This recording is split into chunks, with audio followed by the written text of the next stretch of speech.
మీరు రైలు ప్రమాదం, రోడ్డు ప్రమాదం లేదా డయాబెటిస్ కారణంగా మీ చేయి లేదా కాలు కోల్పోయారా? లేదా మీరు పుట్టుకతోనే చేతి లేదా కాలి లోపంతో ఉన్నారా? అయితే దయచేసి మీ నగరం హైదరాబాద్లో మినర్వా గార్డెన్స్, చంపాపేట్, సాగర్ రోడ్లో ఫిబ్రవరి 2026 ఉదయం 10 గంటల నుంచి సాయంత్రం 4 గంటల వరకు జరిగే ఉచిత మాడ్యులర్ ఆర్టిఫిషియల్ నారాయణ లింబ్ మరియు కాలిపర్స్ కొలత శిబిరంలో నమోదు చేసుకోవడానికి సంప్రదించండి.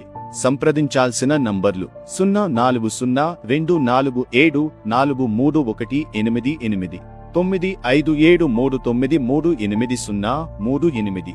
దయచేసి ఈ వీడియోను ఎక్కువ మందికి షేర్ చేయండి. ద్వారా అన్ని దివ్యాంగులు ఈ శిబిరం లాభం పొందుతూ ఆనందంగా, గౌరవంతో తమ కాళ్లపై నిలబడి నడవగలుగుతారు.